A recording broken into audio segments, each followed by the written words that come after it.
Hey, welcome everybody to the 228th edition of Speaking of Zane, April 23rd. Wow, 2023. We got a good turnout this evening. Good to see everybody in there. Let's see, Daryl's in there. Daryl, you haven't been feeling good today. I hope you're feeling better soon. Aunt Mary's in there. Hey, Aunt Mary, Steve, Shirley. Steve and Kathy are up somewhere on the St. Lawrence Seaway doing one of their cruises. Good to have you in there, Steve. Ken's in there from the Orlando area. Colin Krim from Albuquerque. Facebook user Ken. Let's see. Yeah, I hope you're feeling better, Daryl. Well, good. Okay. Well, I know we'll have some more along the way tonight. Good to have everybody in here. Well, let's see what we got going here. We have had the most beautiful weather of the year, I think, yesterday and today. 65 maybe, not a cloud in the sky. Actually, we did have overnight, we had some rain. I didn't even know we had any rain, but overnight we had some rain. But we have two spectacular days. Mapped out a whole new walking course that takes me right just short of 5 miles. I'm able to do an entire loop now around about half of the golf course, and then back to the house is right about 5 miles. I've been doing that for the last couple of days. Jimbo Miller's in there. Hello, Amy.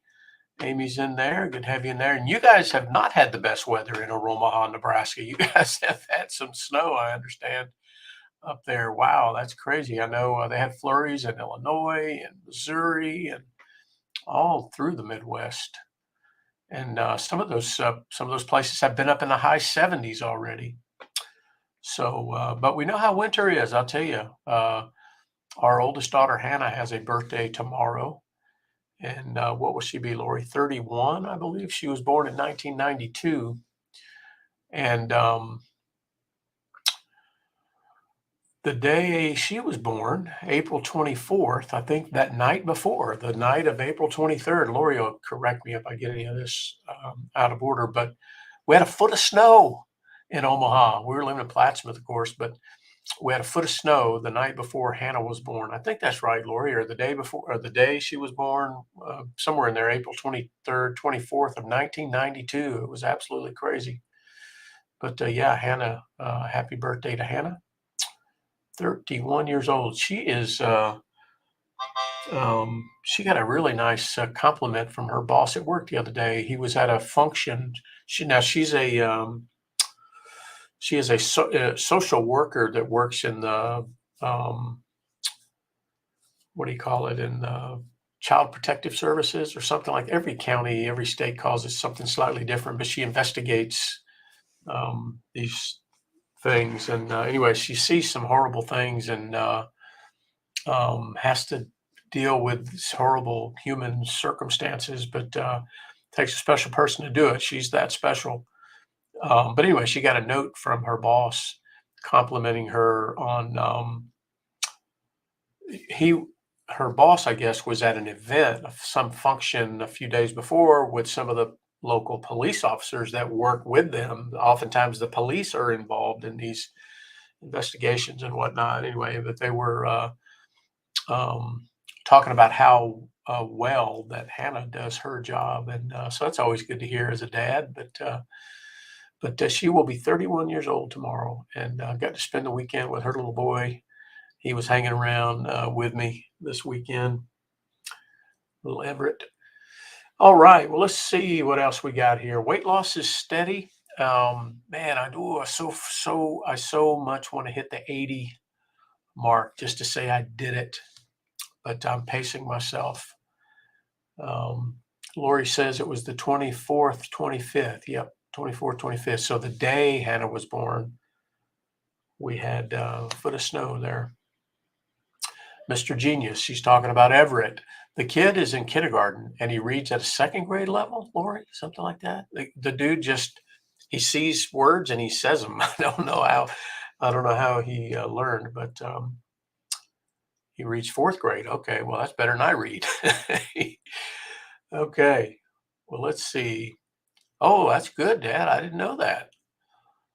Wow, outstanding. I bet he's looking pretty fit. There's my dad in there. Lori and I were just talking about y'all.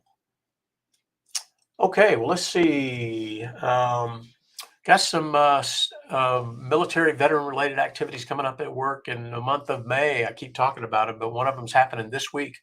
Um, on this Friday at 1:30 Central, I'll be in St. Louis, and we're going to be replacing a worn and tattered flag on our company property. It's the first time our veterans group has been involved in doing something like this, and I thought, what a great opportunity for us to teach some civilians some things about the flag.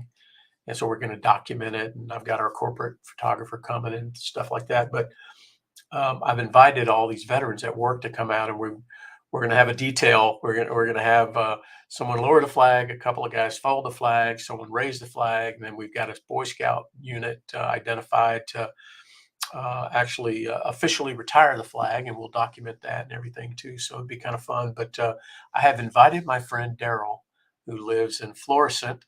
And Daryl, I hope you're feeling better well enough toward the end of the week that you can come join us at 1:30. I'm going to send you the address where we're at there near Edwardsville. So you can come join us. There's Katie Aaron in there. Hey, Katie.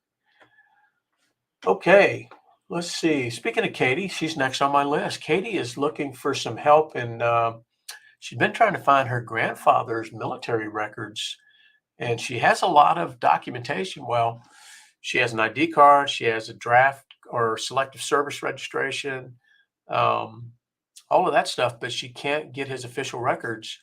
And you probably saw in Speaking to Zane on the Speaking to Zane Facebook page, she put all this information, and I'm still doing some searches and stuff. But somebody piped up, and I can't remember, Daryl, if it was you or somebody. Oh no, no, it was our friend in Savannah, Arlene. Um, there was a fire at the records in St. Louis at the where they keep the service records. There was a fire during a certain period of time, and a lot of service records were lost due to that fire. Now, I don't know if your dad falls or your grandfather falls into that window or not, Katie, but if anybody knows where to search, any other places to search for information, look at the Speaking of Zane Facebook group, Katie's post there, and it has the information, has his ID card and all that stuff there. So, Katie, we'll keep trying. Yeah, well, that wasn't uncommon, Katie, for that generation. They got back from war, and they many of them went to school. They got married.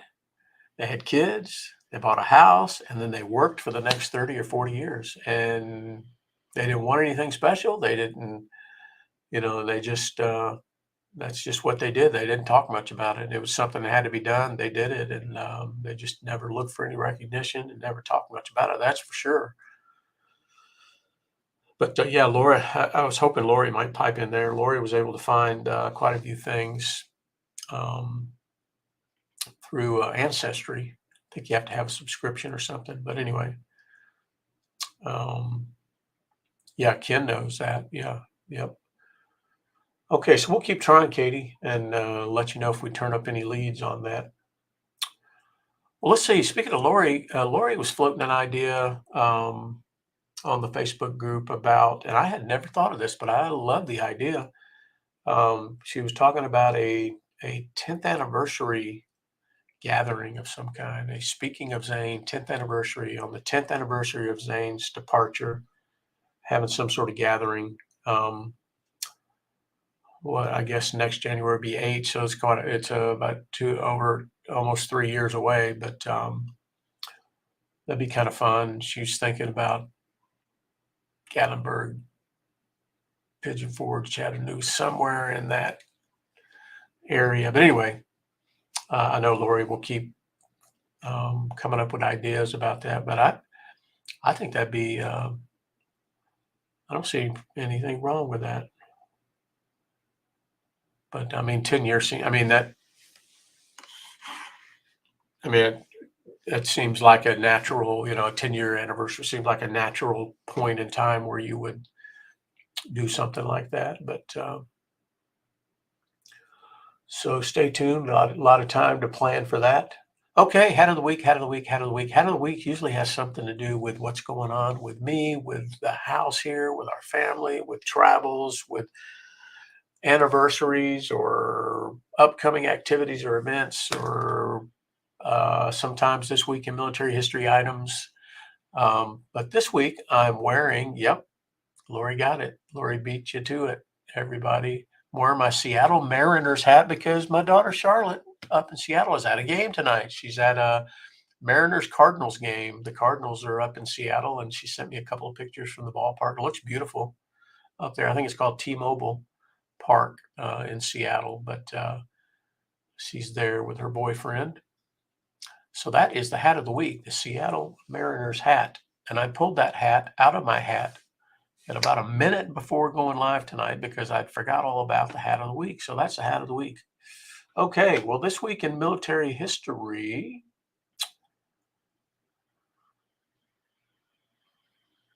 I will ask her about that, Katie. I didn't know about that. This week in military history, I know there were some items that I missed along the way for sure. But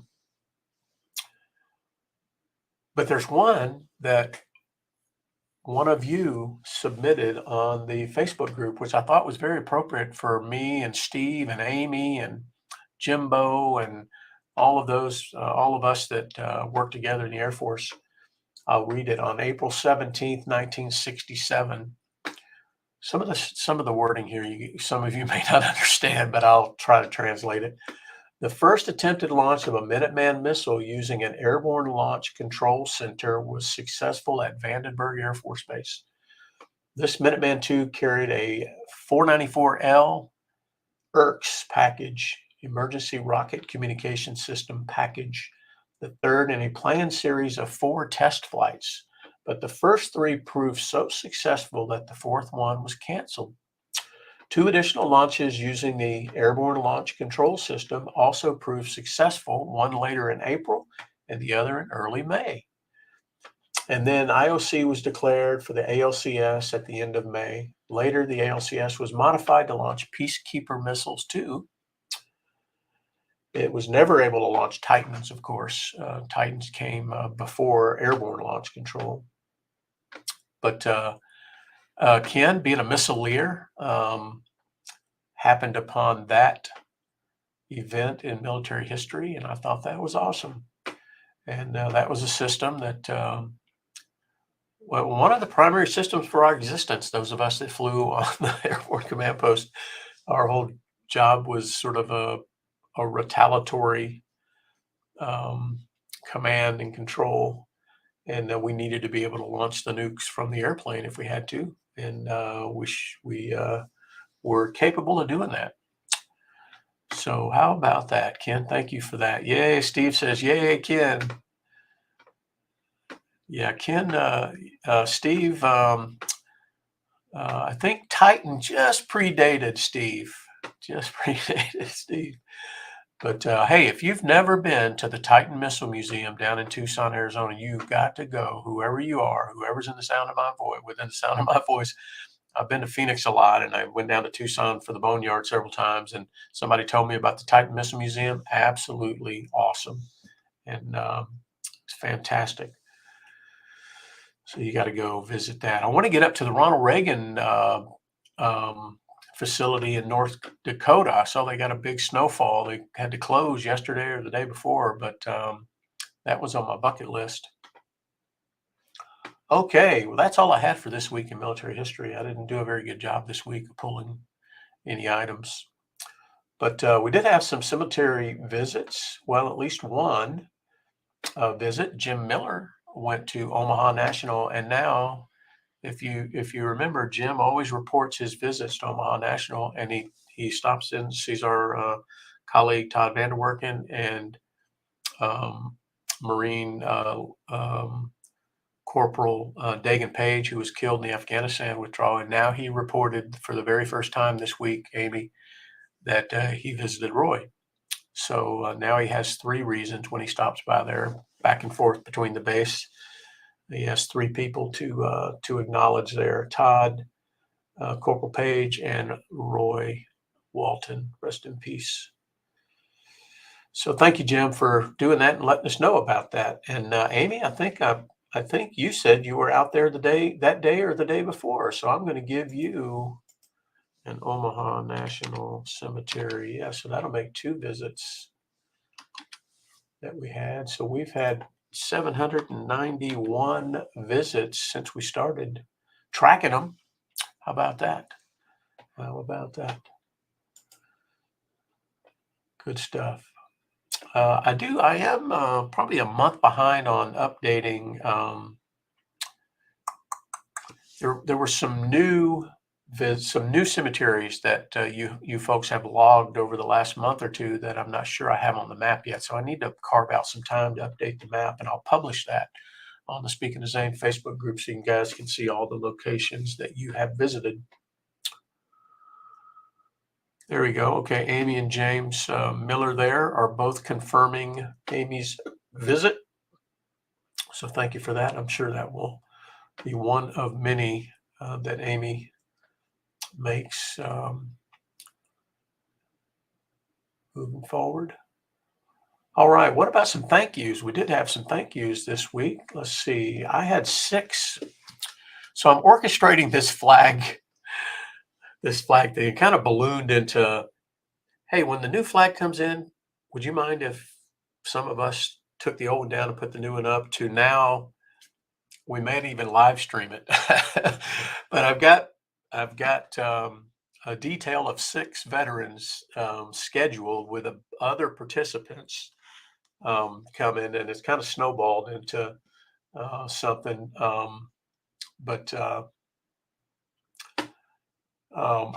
Anyway, what reminded me of that is 6 of the guys who have volunteered to help me with the flags.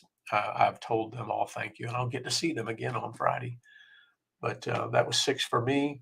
And then let's see what Ken is saying here. Let me read the chat real quick before I. What, Ken? Ken's adding some to the list here on the fly. All right. He's got a consulting gig that he does. 17 thank yous. Read that. You guys can read that in the chat. The guy next to him on the plane was a SAC vet. And the hat does it again. He was a maintainer at Castle. That means he worked on KC-135s, no doubt. That's great. Awesome. That's good to hear, Ken. I tell you what, that is awesome. Thank you for sharing that. I'm going to add those right now. I'm just going to put 17 next to Ken's name. And then that'll be 36. Whoops, I just gave it away. 36, 56, 53. Now I'm going to go through and tell you. Yeah, he's trying to beat my Aunt Paula. Aunt Paula's got quite a list today, and so does Steve Shirley. So stand by. I want to read off some of those to you. Somebody's saying hello, brother, in the on Facebook there. I can't see. Sometimes on the program that I'm using, depending on if you're viewing on my Facebook page or the Speaking of Zane Facebook group, I can't always see who the user is. It doesn't always say, but whoever just said hello, brother, hello to you. Good to have you in there. Sure is. All right, let's see. So let me tell you what we got here. So I had the 6 at work I was talking about. Ken had 17 at his part-time gig there. That's awesome. And here goes Aunt Paula. She had a Pinellas County deputy. She had 4 Hillsborough County deputies. She had 3 Pasco County deputies, 2 more Pasco County deputies, 2 Marine Corps vets, 1 disabled vet, 2 other Marine Corps vets, a retired Army vet, 2 more Pasco County deputies, 2 more Army, and a Navy. So if I add up Aunt Paula's, I've got 1, 3, 5, 6, 8, 9, 10, 11, 12, 13, 16, 20, 21 blackjack for Aunt Paula this week. Way to go, Aunt Paula. 21. That's my brother, Brad. Hey, Brad. Awesome. Awesome. Okay. Well, let's see. Now let's go up. Steve had a very interesting one. Steve messaged me this afternoon. Him and Kathy are on another cruise. They're on this. Steve, was that an East Coast Where did you guys start? I know you're in the St. Lawrence Seaway or something right now. Don't hit the icebergs or anything, would you? But yeah, so Aunt Paula had 21. You're right, Ken. You thought you were getting close with your 17. But you did get close. Actually, you may have beat her for the week because these are some of hers were from last week. She was catching up. So you guys might have tied, Ken, you and Aunt Paula. Okay. So Steve said he met 9 vets, 9 more on the cruise this time. He said he met, um, and we'll have more in the coming days. Walter was a Marine officer and a Vietnam vet. Tom was an Army lawyer in the JAG. Warren was an Army Hawk missile tech and Vietnam vet. Norm was a Navy storekeeper in the early 60s, Cuban Missile Crisis era. Frank was a Navy corpsman before joining the Army Reserve as a medic and an Iraqi freedom vet. Another whose name I can't recall was an officer in the Air Force Reserve and did his duty at SAC headquarters in the mid to late 60s. There were 3 others, 2 Navy, 1 Army, whose names and duties I can't remember. Tom had arranged a place in one of the lounges for vets to gather and share stories. A common theme from the vets was their treatment that they received after returning to the States. And anyway, so Steve is chronicling that on his journey there. So that's kind of cool, Steve, that somebody carved out a place for y'all to tell stories and catch up with each other. Wow, what a great memory you have there, Steve, documenting all of that. Good stuff. Good stuff. Wow, you started in Fort Lauderdale. Holy smokes! So you did the whole Eastern Seaboard. What were the ports of call along the way, Steve, if any? I know you said you're ending in Toronto. Okay, so if I add all that up, Steve's, Paula's, Ken's, mine, looks like we're at 53 for the week. And if I gotta add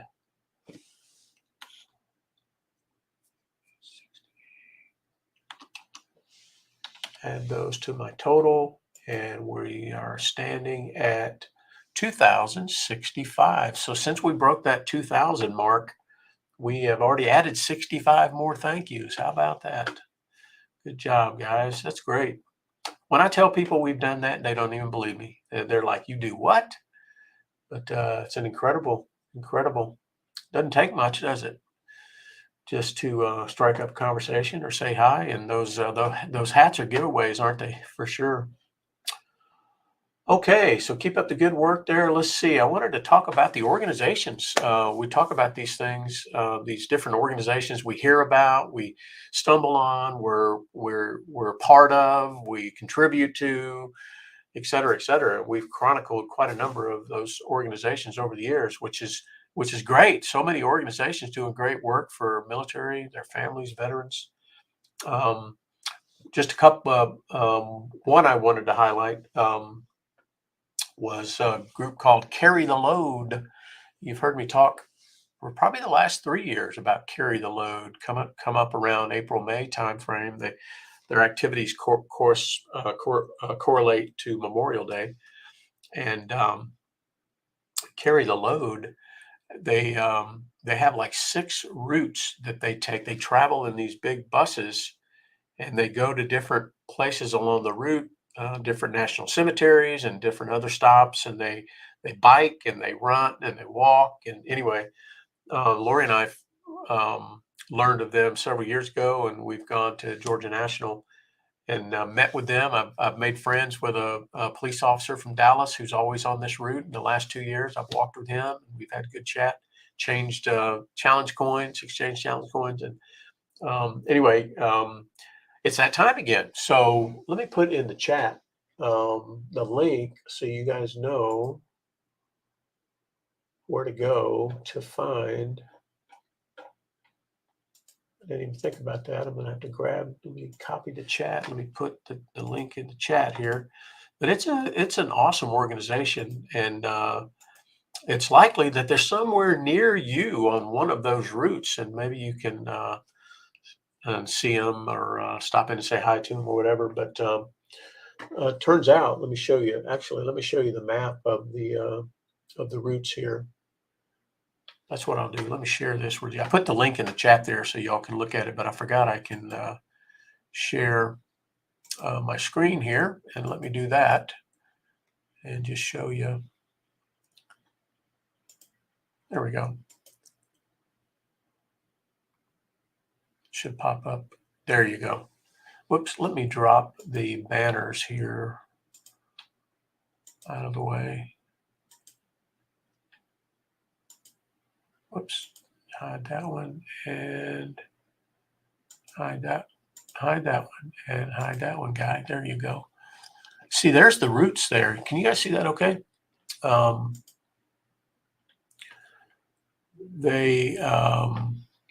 You can see where the flag is. There's 4 flags. Should be one over here. Let's see, 1, 2, 3, 4, 5. Should be 5. But anyway, you see where the flag is where that group on that route starts. So the route that comes through Georgia is actually called the New England route. And they make their way, you can see the route here, the orange route all the way, and they dip down into Georgia, and then back up into Tennessee, and then over, and then everybody winds up in Dallas for their Memorial Day ceremony. But you can see all the routes there, and looks like they might even have in the Midwest. Let me click on the Midwest here and see if there's an Omaha.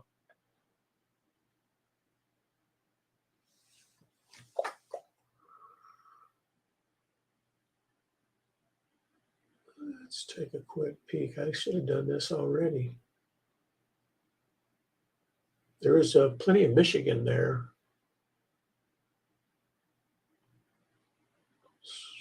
Keep scrolling, guy. Missouri, okay. All right, so lots of St. Louis stops, including Jefferson Barracks this year, Daryl. And let's see, Illinois, Iowa, Nebraska. There is an Omaha. Yep, and they'll be stopping at Omaha National Cemetery this year. How about that? Okay, they may have last year, but they've got a lot of Omaha stops. So go look at that. Go look at that and look at your route there. But looks like the St. Louis and Omaha are on the same route. And then actually that same route is the Michigan route too, Katie. There's that's where they're starting up there in let's see. No, Minnesota, Wisconsin, Illinois, Michigan. Yeah, all kind of stops in Michigan, including Wyandotte. I recognize that Wyandotte. That's where Aaron. We hear Aaron talk about that with the Running to Honor 5K. Anyway, I just thought I'd point that out. It's kind of a fun thing. Lori and I have had fun talking with them and walking with them, and they're raising awareness and riding bikes and walking and raising money and all kind of stuff on all of those routes. And now, one thing I found interesting this year, and I don't know if it was an oversight, but they are coming down into Atlanta on this orange route here, the New England route. They are dipping down into Atlanta and then back up through Marietta to Marietta National, through Kennesaw. They got 2 stops in Ackworth, Cartersville, Calhoun, and then Dalton, then on up to Chattanooga. They don't have Georgia National Cemetery on their route this year for some reason, and I don't know why. So I might dig into that. But anyway, at least I'll get to see them. They're coming right to our little town of Ackworth or through it, and there's about a 2 mile. They're doing about a 2.5 mile walk in that window, so I'll probably walk with them there. But anyway, just thought you guys might like to see that. That's the Matt. It's called here. Let me back the screen up here, and you can see.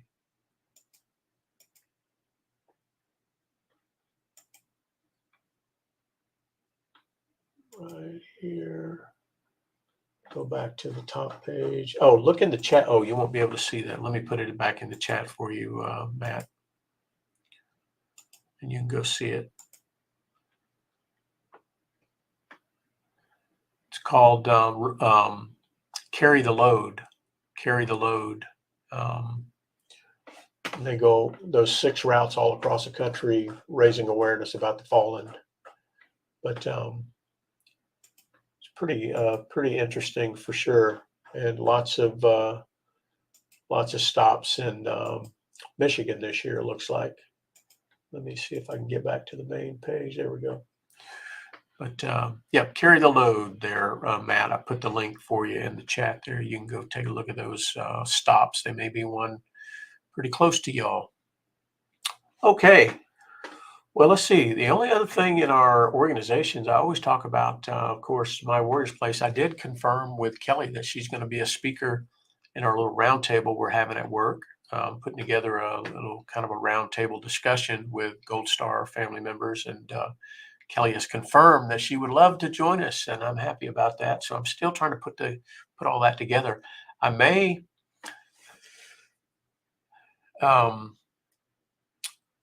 It may end up being a open to the public webinar, and I'm going to be the host.